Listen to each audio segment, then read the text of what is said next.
तो पुण्यात्माओं, ये दास है वो तत्वदर्शी संत जो सर्व शास्त्रों के अनुकूल ज्ञान देता है और सर्व सद्ग्रंथों के अनुसार भक्ति की विधि बताता है।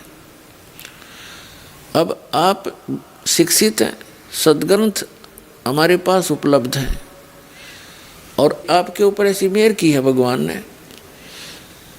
कि आप अपने घर बैठे इन सद्ग्रंथों के दर्शन कर सकते हो।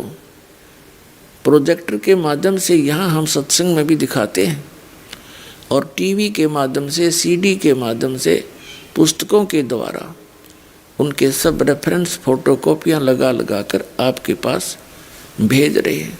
तो आप जिन्हें वो सद्ग्रंथ खरीदने की भी आवश्यकता ना पड़े और फिर भी अविश्वास होता है तो अवश्य देखें और उनको मिलाएं और फिर अपना वो पंथ, अपना वो मार्ग, जिस दिशा में आप जा रहे हो अपने शास्त्र अनुकूल कर लो। इसमें बुद्धिमता है। अब जैसे कोई व्यक्ति सफ़र कर रहा है और वो कह रहा है कि मैं दिल्ली जा रहा हूँ, हिसार से चले हैं, हिसार से कोई दिल्ली जा रहा है हरियाणा से और वो पहुँच रहा है सिरसा, सिरसा से आगे को जा रहा है और उससे कोई पूछ रहा है आप कहाँ जा रहे हो, वो कहता मैं दिल्ली जा रहा हूँ।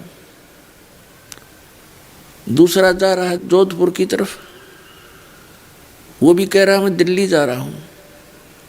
कोई जा रहा है इधर लुधियाना साइड में, यहाँ हिसार से, और उससे कोई पूछता है कि आप कहाँ जा रहे हो, कि मैं दिल्ली जा रहा हूँ। तो पुण्यात्माओं, उन यात्रियों को कोई ये कह दे कि आपका मार्ग ठीक नहीं है, आपकी दिशा ठीक नहीं है, आप गलत जा रहे हो, तो क्या करना चाहिए उनको? उनको तुरंत रुक जाना चाहिए उसी स्थान पर और उसका खूब निरीक्षण करे। 1, 2, 4, 10 से खूब पूछे और फिर आगे सफ़र करे। और किसी, जैसे एक समस्या और आ गई है कि हम ऐसे मार्गदर्शकों के फंस गए, सब वही गलत दिशा ही बता रहे हैं, गलत दिशा को सही बता रहे। तो उसके लिए जैसे एक व्यक्ति कह रहा है कि मार्ग ठीक नहीं है और 10 कह रहे हैं कि नहीं ये सही जा रहा है, तो उस यात्री को ये विश्वास हो जाएगा उन 10 के झूठ पर, क्योंकि उनकी मात्रा अधिक है। और दूसरा अकेला एक ये कह रहा है कि नहीं आप गलत जा रहे हो, तो उससे ये तो पूछे कि आप गलत क्यों बता रहे हो, ये सभी कह रहे हैं मैं ठीक जा रहा हूँ। उसका प्रमाण मांगे उससे, और वो हितैषी है तो आपको प्रमाण भी देगा।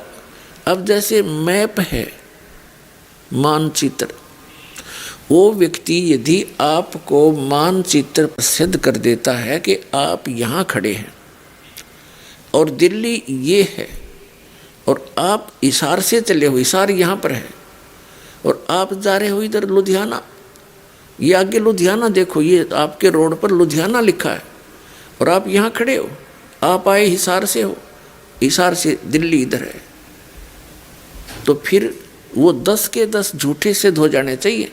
उनको त्याग देना चाहिए कि झूठ बोल रहे हैं और फिर अपनी दिशा ठीक करके आ जाना चाहिए।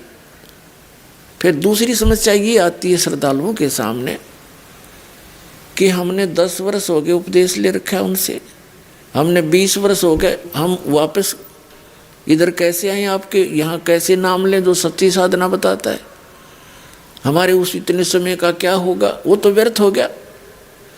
अब जैसे हिसार से कोई यात्री चला अपनी मोटर गाड़ी में और वो पहुंच गया सिरसा, जाना था दिल्ली, तो वो 90 किलोमीटर गलत चला गया और वहाँ उसको कोई बताता है कि आप गलत आ गए हो।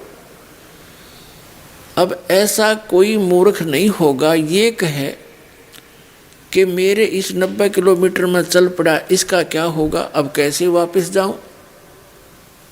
ये बुद्धिमान व्यक्ति ये बात नहीं कर सकता, कति बालक कर सकता है जिसको कोई भी ज्ञान नहीं उस मार्ग का। तो उसका वो अपने आप समझ जाएगा कि सचमुच गलत आ गया और तुरंत मुड़ जाएगा। वापस आना ही पड़ेगा, तभी मंजिल पर जा सकता है। अगर उस 90 किलोमीटर को देखता रहा और वापस नहीं आया तो वहीं बैठा रहेगा, मंजिल तक नहीं पहुंच सकता। तो ऐसी दशा आज वर्तमान में दास देख रहा है उन श्रद्धालुओं की जो इन नकली पंथों में फंसे पड़े हैं, इन नकली संतों के पास फंसे पड़े। 2-2, 3-3 पीढ़ी बर्बाद होगी। अब उनको सही दिशा बताई जाती है और मैप दिखाए जाते हैं। मैप हमारे सदग्रंथ हैं, इनमें प्रमाण दिखाए जाते हैं कि आप गलत दिशा पर जा रहे हो। तो उनको विश्वास नहीं हो रहा और उनकी झूठों पर, निराधार बातों पर